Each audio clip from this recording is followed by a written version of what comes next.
Assalamualaikum warahmatullahi wabarakatuh.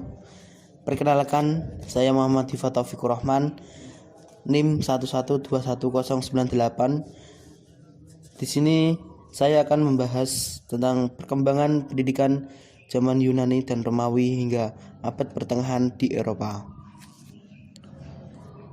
A.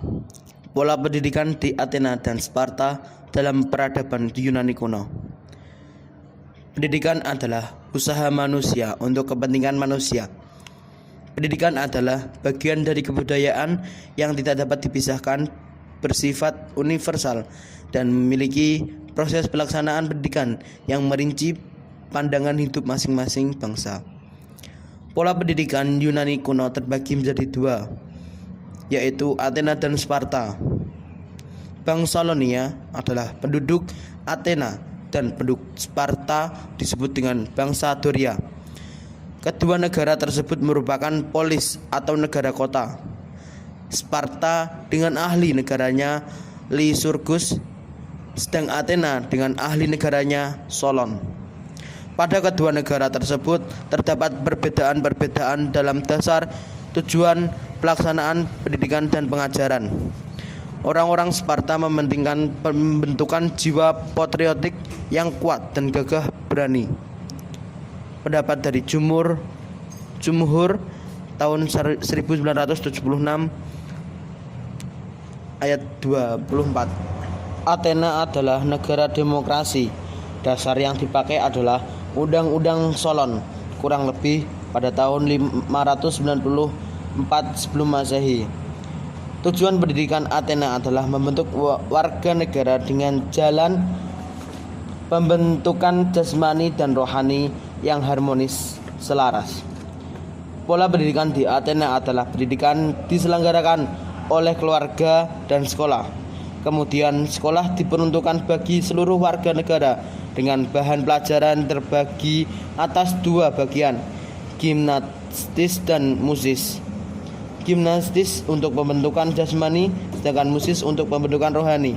Pendidikan jasmani diberikan di palestra, tempat bergulat, lempar cakram, melompat, melempar lembing, atau pentatlon atau pencalomba. Pembentukan musis meliputi membaca, menulis, berhitung, nyanyian, dan musik. Dalam perkembangan dalam pembentukan musis akan dipelajari artes liberales atau seni bebas yang terdiri dari A. Trivim atau tiga ajaran, yaitu gramatika, retorika atau pidato, dan dialektika, yaitu ilmu mengenai cara berpikir secara logis dan bertukar pikiran secara ilmiah. B.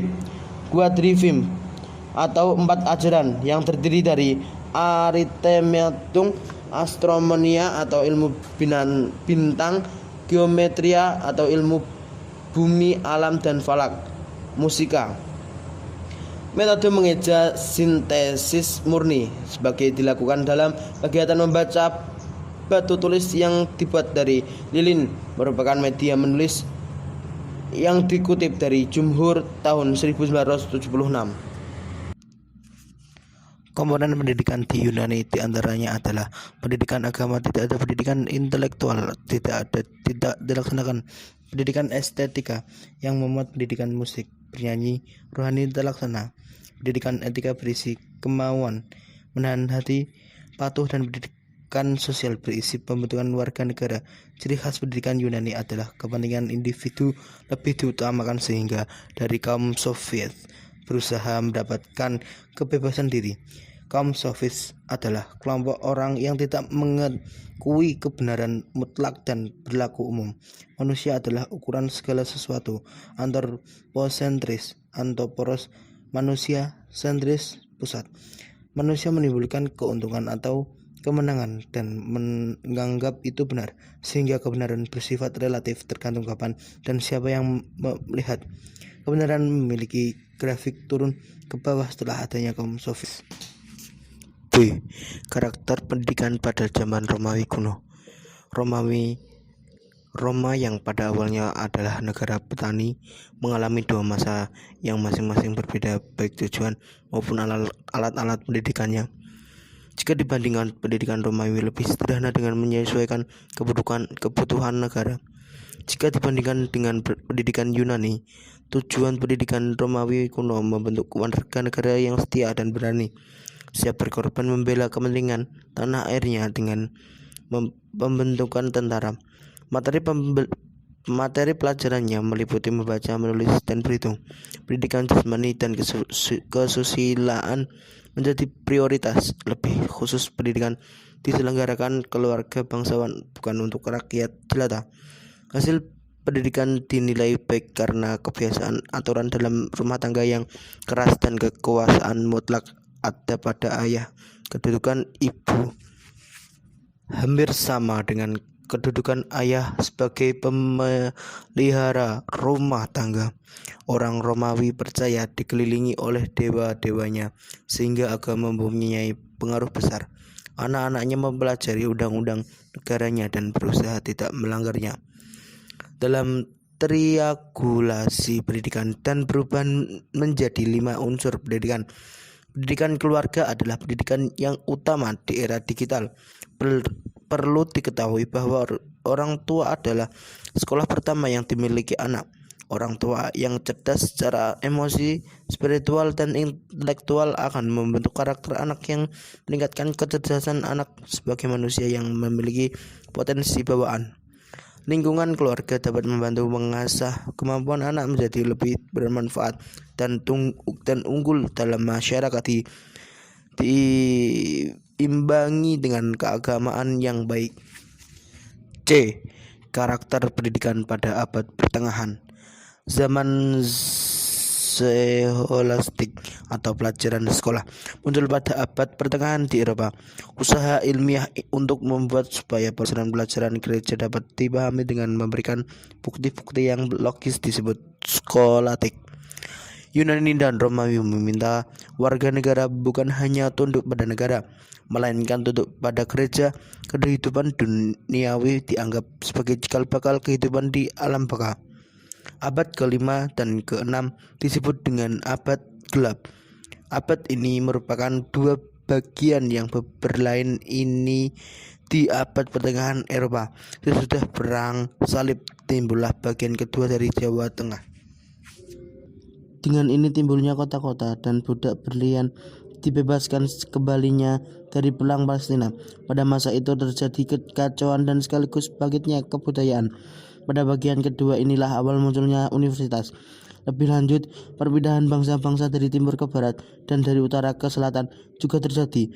Fakta lainnya adalah perpindahan bangsa-bangsa baru dari tanah Arab melalui Mesir, Afrika menyeberang ke Spanyol dan Prancis yang mula-mula akan mengalahkan bangsa barat, tetapi justru kalah pada tahun 732 sebelum Masehi. Beberapa aliran yang mengaruhi pendidikan dan pengajaran antara lain agama, Renaisme, reformasi, rasionalisme, dan sosialisme. Aliran-aliran tersebut tidak terpisah satu sama lain, akan tetapi yang satu merupakan reaksi atas aliran sebelumnya dan saling mempengaruhi. Aliran alergi menjadi sangat berpengaruh. Pendidikan bersifat akhirat. Hal-hal yang bersifatnya duniawi tidak begitu mendapatkan perhatian. Semua usaha pendidikan tertuju kepada kehidupan akhirat. Lembaga pendidikan seperti rumah tangga, gereja, sekolah, negara, dan masyarakat. Semua lembaga tersebut didominasi oleh agama. Pekerjaan para padri yang semula mengajarkan tanah pertanian beralih ke penyelenggaraan rohaniah yang didirikan sekolah-sekolah keagamaan. Sekolah-sekolah yang didirikan pada abad pertengahan antara lain: 1. Sekolah biara. Pertama didirikan oleh Benedis dari Nurcia tahun 520. Tujuan adalah mendidik anak untuk calon penghuni biara dan untuk kehidupan dalam masyarakat. Maka muncul dua macam sekolah: sekolah untuk mendidik calon rahib dan sekolah luar untuk kepentingan kehidupan masyarakat. Namun dengan demikian gurunya sama. Mata pelajarannya meliputi bahasa Latin, bahasa pengantar, agama, membaca, menulis, dan menyanyi. Bagi kelas-kelas tinggi, agama, sejarah, dan the seven liberal arts, kepala sekolah gereja disebut Solum yang kemudian berubah menjadi Solaratus. Metode mengajar yang dipakai adalah mekanis, yaitu murid-murid menyebut apa-apa yang disebutkan oleh guru. Sesudah itu semuanya harus dihafal di luar kepala. Hukum bagi setiap kesalahan dengan pukulan. 2. Sekolah katedral. Didirikan pada setiap katedral gereja pusat, ditempatkan di bawah pemilikan uskup.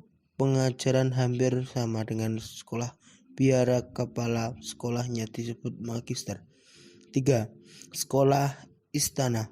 Didirikan di istana sebagai pusat pengetahuan oleh Karel Agung 768814 yang banyak menaruh minat terhadap pendidikan dan kemajuan rakyat.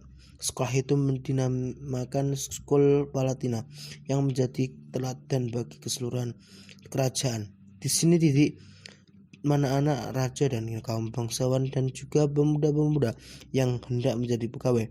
Pemimpinnya yang terkenal adalah Aisyunus. Banyak pelajar yang datang dari negeri-negeri lain. Oleh sebab itu, di sekolah Istana Karel Agung memperoleh nama internasional. 4. National Catechismus dan sekolah Parochi, sekolah nyanyi. Catechismus adalah pelajaran agama berupa tanya jawab, dan parochi adalah daerah di bawah seorang proces atau pastor. Dua sekolah ini dapat dianggap sebagai bentuk diselenggarakan oleh para pendeta parochi. Di Metz didirikan sebuah sekolah nyanyian oleh Karel Agung untuk murid-murid nyanyian gereja. Pelajaran yang diberikan agama, baca, menulis, bernyanyi, dan pekerjaan tangan. D. Dampak pola berpikir abad pertengahan terhadap perkembangan pendidikan di Eropa. Abad ke-13 awal dari kebutuhan untuk memperoleh pengajaran tinggi dan dinamakan universitas.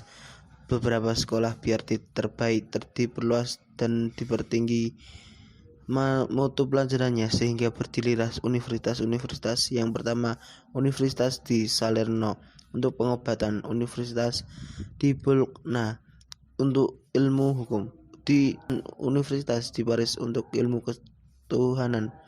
Metode yang dipakai adalah metode Socrates. Mahaguru menggunakan buku tertentunya, misal Corpus Juris. Kemudian belajar membuat diktat. Setelah itu diadakan penjelasan dan pembicaraan atas inisiatif raja, paus, dan orang-orang terkemuka. Jumlah inisiatif universitas semakin lama semakin bertambah banyak. Kelemahan abad pertengahan adalah semua sekolah diperintah oleh gereja dan pendeta paderi. Semua pelajaran dan pendidikan hanya untuk kepentingan gereja dan paderi. Kehidupan sehari-hari tidak mendapatkan perhatian sebagaimana mestinya yang diselenggarakan oleh pengetahuan yang telah ada yang berasal dari ahli-ahli Yunani dan Romawi, sehingga tidak ada perkembangan dan kemajuan ilmu pengetahuan. Metode pengajar dan pengajaran formalitas, menghafal tepat seperti yang terdapat dalam buku secara mekanis. Oleh sebab itu seringkali bersifat verbalistis. Universitas atau perguruan tinggi menjadi sebuah titik balik pendidikan untuk mencapai kemajuan. Ilmu pengetahuan menjadi sebuah realita yang harus dipahami dan dimiliki oleh orang yang dikatakan profesional dalam bidangnya. Profesionalisme menjadi tolak ukur kemampuan seseorang dalam mengajarkan bidangnya selama melalui proses bekerja.